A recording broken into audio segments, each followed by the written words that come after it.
Hello friends, welcome back to this online refresher course that is a concerns in educational research and assessment under ARPIT 2019 by National Resource Center for Education, Central University of South Bihar, Gaya. I am Arvind Kumar Jha from Babasaheb Bhimrao Ambedkar University, Lucknow. This is the next part of the topic, that is a grounded theory. In the previous part, that is part 1, we discussed about genesis of grounded theory as a research method, the logic of grounded theory and when to use it, and what is grounded theory and types of grounded theory designs, when to use grounded theory, features of grounded theory, theoretical sampling and theoretical sensitivity, and finally we talked in the first part theoretical sampling and comparing. Now in this part, that is part 2, we'll discuss about data analysis in grounded theory, stages of analysis, coding in grounded theory designs such as open coding, axial coding, selective coding and theoretical coding. We'll also talk about memoing and memo-writing, grounded theory as 4 steps process, procedure for conducting grounded theory, common misconceptions involved in it, and evaluation or evaluating the grounded theory research, and finally conclusion. Friends, let's discuss data analysis in grounded theory. The overarching goal of data analysis in the grounded theory methodology is theory development. In order to achieve this goal, the collected data are evaluated by applying different ways of coding as the code process. Coding in grounded theory methodology is a process of conceptual abstraction by assigning general concepts, that is codes, to singular incidents in the data. After having collected some, not necessarily all data, the evaluation process may begin. Depending on which line of grounded theory methodology one follows, the different kinds of coding that are applied may vary in nomenclature as well as procedures.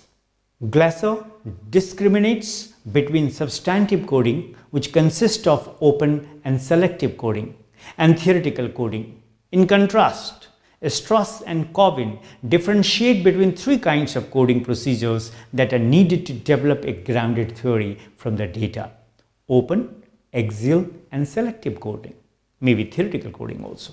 These procedures are not to be misunderstood as being precise procedures that are easily distinguishable. On the contrary, the procedures are neither clear-cut nor do they usually define phases that chronologically come one after the other. They embody rather different ways of working with the data that can be combined with each other and between which the researcher can move back and forth if needed. Friends, now I'll be talking about the stages of analysis. The first stage is called the codes, the second the concepts, the third the categories, and finally the theory. Let me talk about the codes. Codes means identifying anchors that allow the key points of the data to be gathered. What are concepts? Concepts here means collections of codes of similar content that allows the data to be grouped. Then the categories, broad groups of similar concepts that are used to generate a theory. Then theory, collection of categories that detail the subject of the research. And friends, you should not forget that all is data is a fundamental property of grounded theory. What does it mean? It means that everything that a researcher encounters when studying a certain area is data. Not only interviews and observations, but anything that helps the researcher generating concepts for emerging theory. In grounded theory, the unit of analysis is the incident. Therefore, grounded theory is multivariate. It happens sequentially, subsequently, simultaneously, serendipitously, and scheduled. Therefore, construction of theories are done through methodological gathering and analysis of data. Friends, now I'll be talking about coding in grounded theory in detail. Codes can take the form of a straightforward category, label, Or more complex one, example, a metaphor. The coding of data such as field notes and interviews, transcripts poses questions such as what does these incident indicate? Coding gets the researcher off the empirical level by fracturing the data and then conceptually grouping it into codes that then become the theory which explains what is happening in the data. Researchers use codes to pull together and categorize a series of otherwise discrete events, statements, and observations which they identify in the data. Let's talk about the types of grounded theory designs. The first type is generally known as open coding or substantive coding. Second is axial coding. The third is the selective coding. The fourth is the theoretical coding. Let us define them one by one. Opening coding. This involves line-by-line coding where concepts and key phrases are identified and highlighted and moved into subcategories, then categories. This breaks the data down into conceptual components and the researcher can start to theorize or reflect on what they are reading and understanding, making sense of the data. The data from each participant will be constantly compared for similarities. Axial coding. At this stage, relationships are identified between the categories and connections identified. Selective coding. This involves identifying the core category and methodically relating it to other categories. The relationships must be authenticated and categories are refined. Categories are then integrated together and a grounded theory identified. Analytical notes are encouraged. These are notes to oneself to explain thought patterns in relation to the data analysis. Final theory is usually generated from the integration of several analytical memos. Then, the theoretical coding. To develop a grounded theory, the emerging relationships between the elaborated concepts need to be integrated into an overarching framework with one core categories calls this process theoretical coding. Now, let us discuss them in little detail. First, let's start detailing the concept of open coding. Friends, it is the analytical process through which concepts are identified and their properties and dimensions are discovered in data. It is the part of analysis that pertains especially to the naming and categorizing of phenomena through close examinations of the data. During open coding, the data are broken down into discrete parts, closely examined and compared for similarities and differences, and questions are asked about the phenomena as reflected in the data. The researcher compares incident to incident with the purpose of establishing the underlying uniformity and its varying conditions. Events, happenings, objects, and actions, interactions that are found to be conceptually similar in nature or related in meaning are grouped under more abstract concepts named categories. Glasses describes a set of 3 questions that should guide the open coding. What is this data a study of? This question continually reminds the researcher that his original intents on what he thought were going to study just might not be. What categories does this incident indicate? The continual asking of this question keeps the analyst from getting lost in the re-experiencing of his data by forcing him to try and generate codes that relate to other codes. It forces code that earns its way into the theory by its grounding in the data. What is actually happening in the data? What is the basic social psychological problems faced by the participants in the action scene? These three types of questions keep the researcher theoretically sensitive and transcending when analyzing, collecting, and coding the data. They force the researcher to focus on patterns among incidents, which yield codes, and to rise conceptually ever fascinating experiences. It is important to emphasize that researchers make codes fit the data rather than force the data into codes. Although the different procedures of coding do not occur in a strict sequence, open coding is usually the first approach to the data. Core elements of open coding are posing sensitizing questions and constantly comparing data and codes. Open coding is the part of data analysis that focuses on the conceptualization and categorization of phenomena through an intensive analysis of the data. In the first step of open coding, the data are broken up into smaller parts that are deeply analyzed. The aim of this analysis is to grasp the core idea of each part and to develop a code to describe it. Open codes can be either developed in vivo, that is directly from the data using descriptions that also are derived from or close to the data, or with a reference to technical literature referring, for example, to theorize from mathematics education, educational psychology, or other relevant areas of study. In a second step, then, these smaller analytical parts are compared with respect to similarities and differences. Similar parts can be labeled with the same code.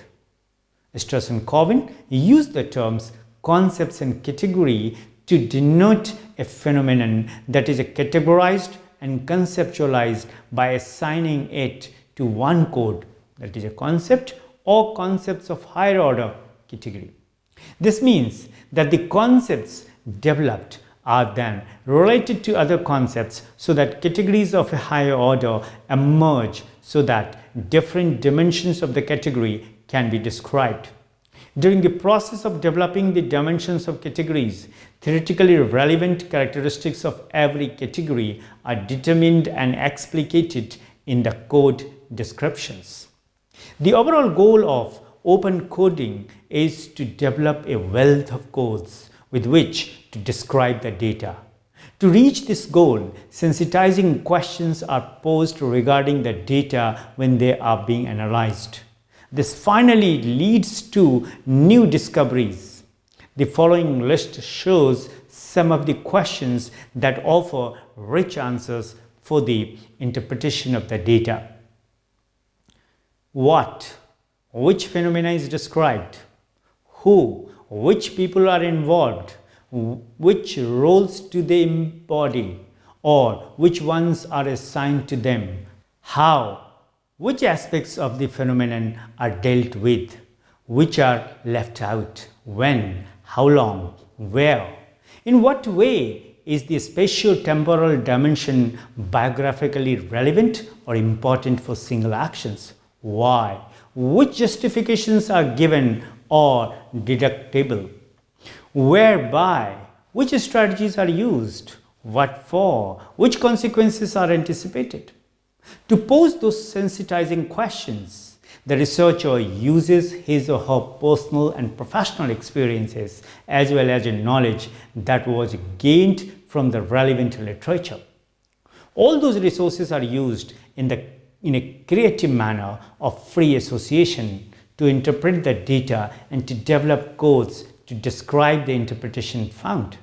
Thus, the researcher's own and other people's presuppositions in relation to the phenomenon are questioned and investigated. Friends, now I'll be talking about the axial coding. Axial coding involves rebuilding the data fractured through open coding in a new ways by establishing relationships between categories and their subcategories. It is termed axial because coding occurs around the axis of a category, linking categories at the level of properties and dimensions. Axial codes typically represent categories that describe the open codes. The researcher continues to quote and compares the concepts to more incidents. Comparison enables the identification of variations in the patterns to be found in the data. Data coding at the level is intended to elevate the data to higher levels of abstraction. During axial coding, the analyst begins to fit the pieces of the data puzzle together, which were fractured during open coding. Each place has its place in the overall explanatory scheme. When building a puzzle, the analyst might pick up a piece and ask, does this go here or there? The analyst's first attempts are often trial and error. Later, as it becomes more theoretically sensitive, making the fit between conceptual indicator and category becomes easier. According to Strauss and Covin, axial coding is needed to investigate the relationships between concepts and categories that have been developed in the open coding process. As people act and interact with other people, they possess different strategies to handle their interpretations of the situations in which they are involved. Their acting as well as the pursuit of their strategies have consequences. Explanations contain conditions that have an impact on one's actions and interaction as well as the consequences that result from these. To work out the relations between the categories, Strauss and Covin suggest examining the data and the codes based on a coding paradigm that focuses on and relates causal conditions, context, intervening conditions, actions or interactions strategies, and consequences. These perspectives on the data help to detect a relationship between concepts and categories in order to relate them on a meta level. Strauss and Covin perceive the coding paradigm as an obligatory element of a grounded theory. If the coding paradigm was not used in theory development, the theory would miss density and precision. One of the most difficult questions for a researcher now is to the field of grounded theory is as follows. How does the coding paradigm work? After having broken up the data in the process of open coding, they are joined together in a new way in a process of axial coding as links are worked out between a category and its subcategories. The focus of axial coding is on a category, the phenomenon, in relation to the following aspects. First, causal conditions specify the phenomenon with respect to incidents or occurrences that result in appearance or development of a phenomenon. Second, the context is a specific set of characteristics in which the phenomenon is embedded. Simultaneously, the context also characterizes the spatial set of conditions in which actions or interaction strategies take place to overcome, handle, or react to a certain phenomena. Third, intervening strategies are the broad and general conditions that influence actions and interactions strategies. These comprise, for instance, time, space, culture, socioeconomic status, technological status, career, history, and individual biography. Fourth, action or interaction strategies are directed towards the phenomenon. No matter whether the research is about individuals, groups, or collectives, there is always action or interaction that is directed towards the phenomenon, to handle or to overcome it, to perform it or to react to it. The phenomenon always appears in a certain context or under specific circumstances. The interactional component is related to the self of the acting person as well as to other interactions. And finally, Action and interaction that are performed or on the contrary are not performed as an answer to or to overcome a phenomenon lead to results and consequences. These are neither always predictable nor intended, and also the default of an action or interaction leads to results and consequences. Consequences can be real or hypothetical in the present or in the future. In addition, consequences can change their frame of reference as in one point of time they can be consequences of an action or interaction, whereas at a later point of time they can be part of causal conditions for another phenomenon. Corwin and Strauss reduced the coding paradigm to the three main features: conditions, action, interactions, and consequences or outcomes. As Glasser, Strauss and his colleagues were social scientists, the aspects chosen for their coding paradigm do not necessarily meet the necessities for educational research. Thus, there have been researchers who have changed the procedure of axial coding such that they, in general, followed the idea to look for relations between the phenomena described in the categories that were developed in the process of open coding, but changed the aspects in the coding paradigm to look for those relations.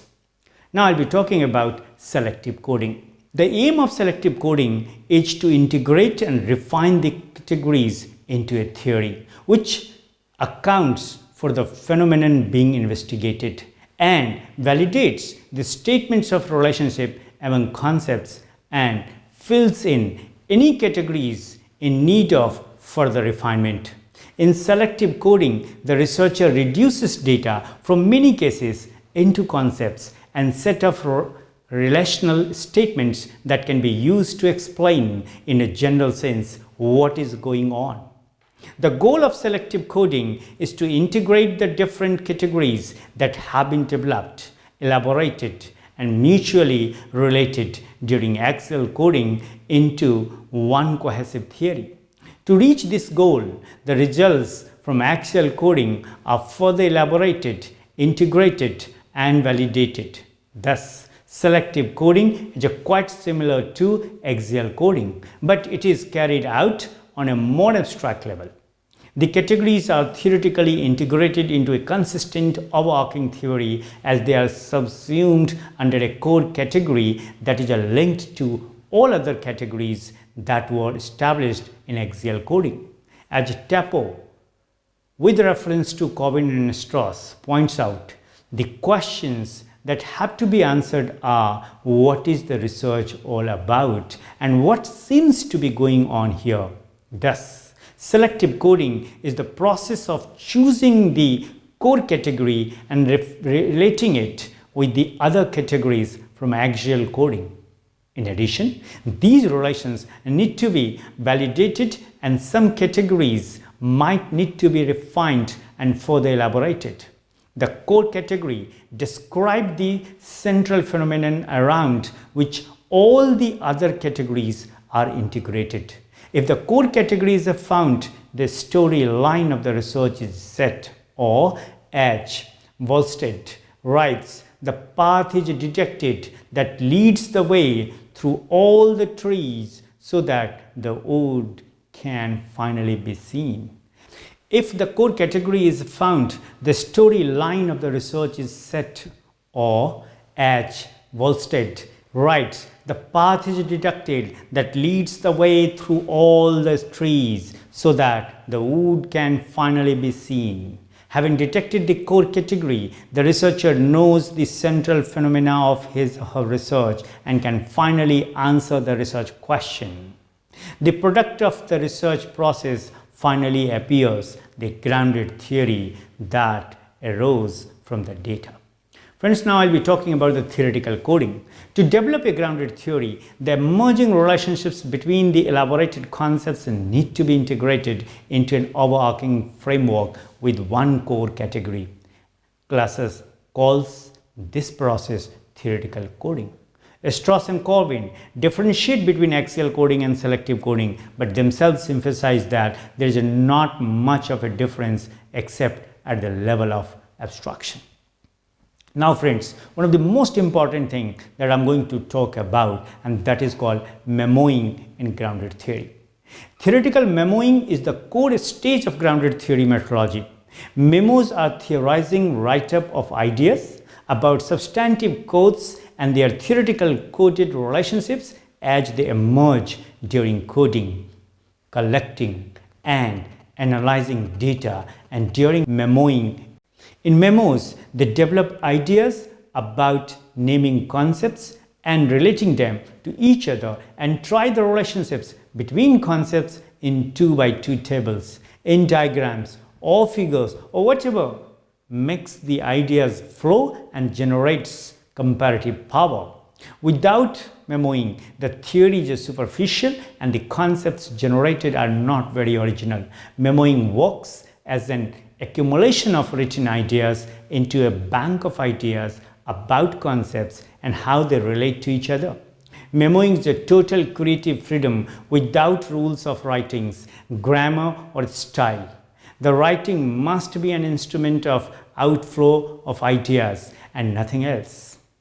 Thoughts into words. Now I'll be talking about memo-writing. Since we have understood the concept of memo and memoing, so it is very important to understand about memo-writing.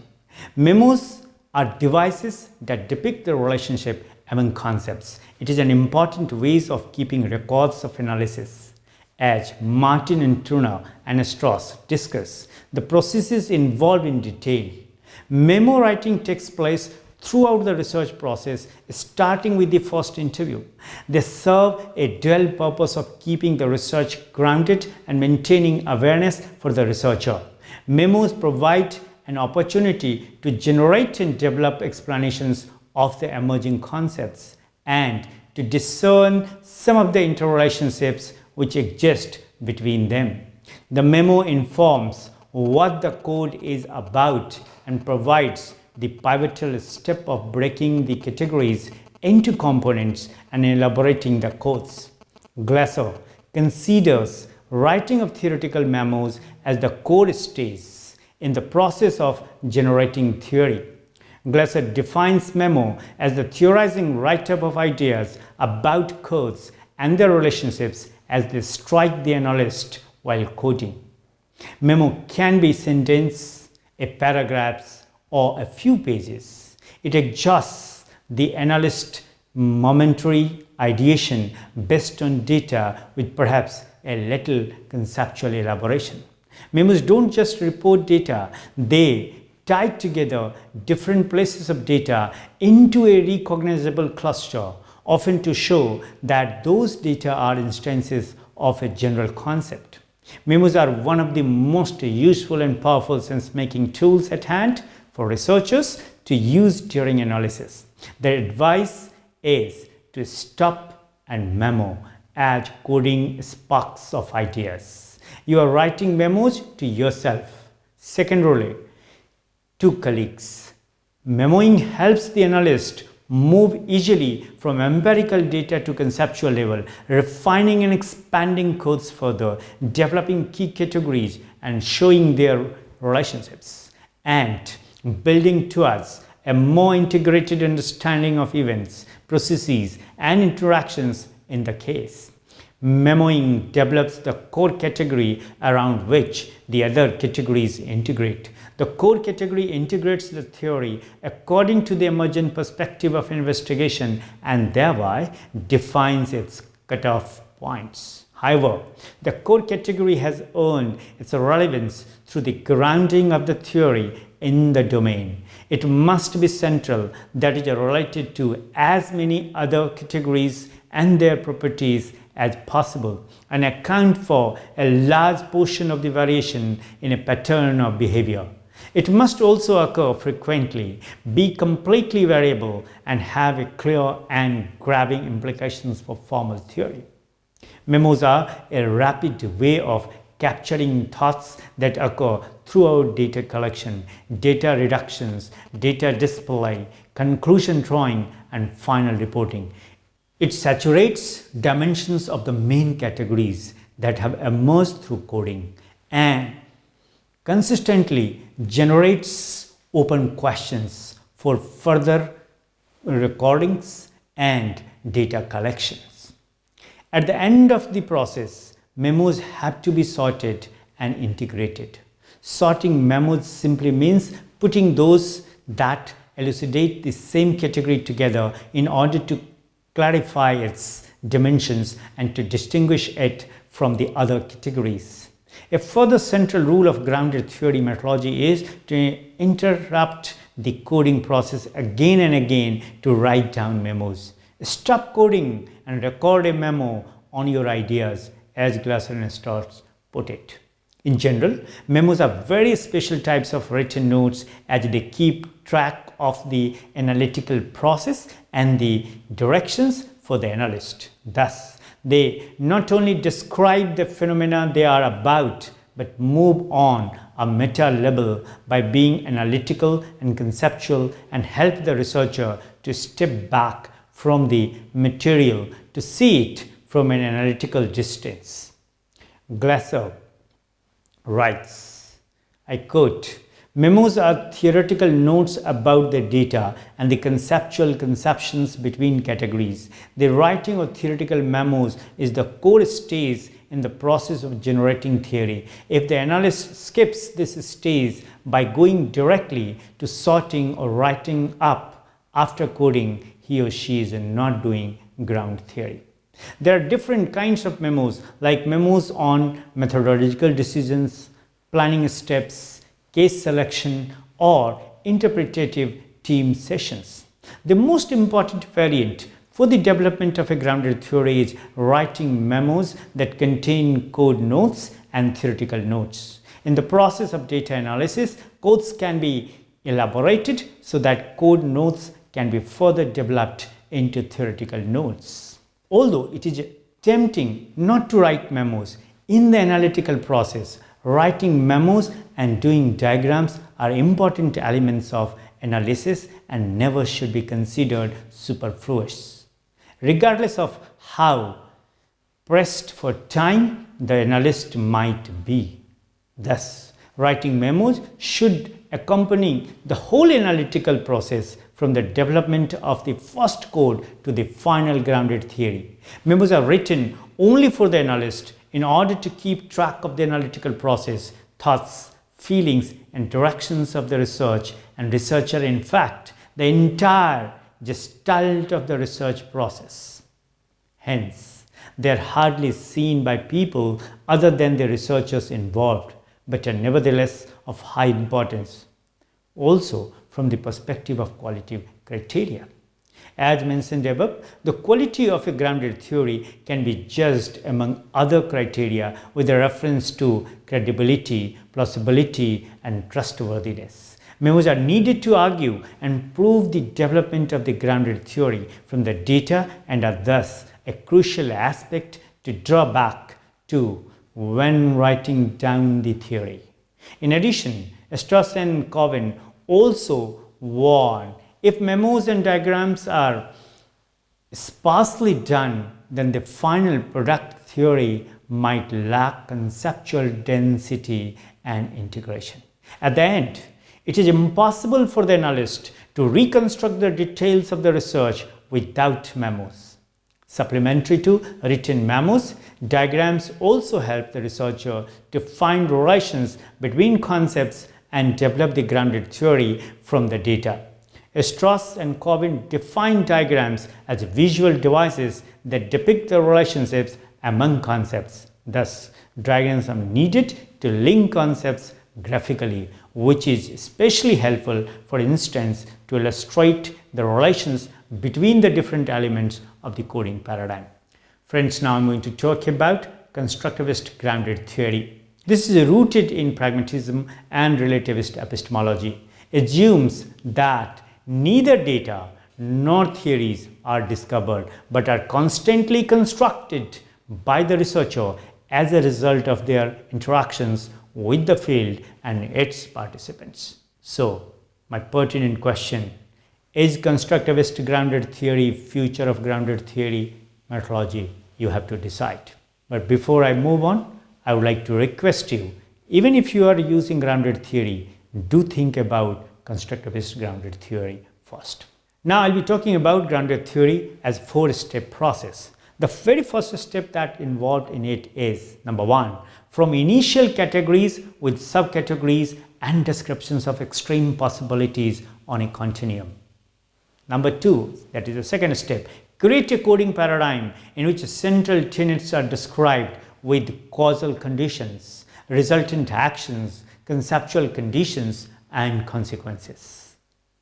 The third, write a story that integrates selective codes that have been established and presents conditional propositions and hypotheses. Last but not the least, now this is the stage where you need to explicate the theory.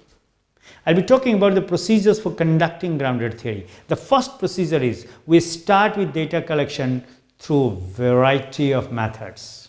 Second, from the data collected, the key points are marked with a series of codes which are extracted from the text. Third, the codes are grouped into similar concepts in order to make them more workable. Fourth, from these concepts, categories are formed which are the basis for the creation of a theory. Decide, that's the fifth one, decide if grounded theory design best address these research problems. Sixth, identify a process to study. Seventh, seek approval and access. Eighth, conduct theoretical sampling. Ninth, code the data. 10th, use selective coding and develop the theory. And last but not the least, validate and write a grand theory research report. I'll be talking about some common misconceptions, and these misconceptions have been given by Roy in 2006. The first misconception about grounded theory. Grounded theory is not an excuse to ignore the literature. Misconception number 2. Grounded theory is not presentation of raw data. Misconception number 3. Grounded theory is not theory testing, content analysis, or word counts. Misconception number 4. Grounded theory is not simply routine applications of formulaic techniques to data. Fifth, grounded theory is not perfect. Grounded theory is not easy. Grounded theory is not an excuse for the absence of methodology. And therefore, if you have done some grounded theory work or any research that you will be receiving which has applied grounded theory, how to evaluate it. So evaluation, I'm going to talk about evaluating grounded theory research. First question you should ask, either related to your own grounded theory research or the thesis that you are evaluating or any research work you are evaluating. Is there an obvious connection between the categories and the raw data? The second important question, is the theory useful as a conceptual explanation for the process being studied? Question number 3, you need to ask yourself, does the theory provide a relevant explanation of actual problems and a basic process? Question number next, is the theory modified as conditions change or the researcher collects additional data? Next question, is a theoretical model developed or generated? Next level of question, is the intent of this model to conceptualize a process, an action, or an interaction?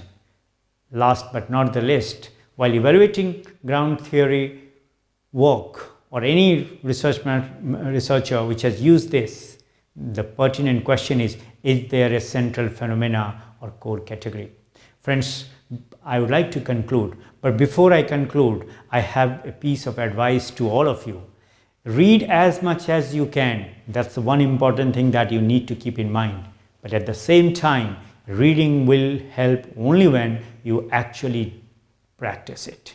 If you don't apply these things, the holistic understanding will not take place. Therefore, my concluding remarks are, by using grounded theory and adhering to this as a research method, a theory will be produced that is grounded in your data. It is a research method which uses strict procedures for data analysis and will enable you to search for and conceptualize the hidden social and collective patterns and constructions in your area of interest.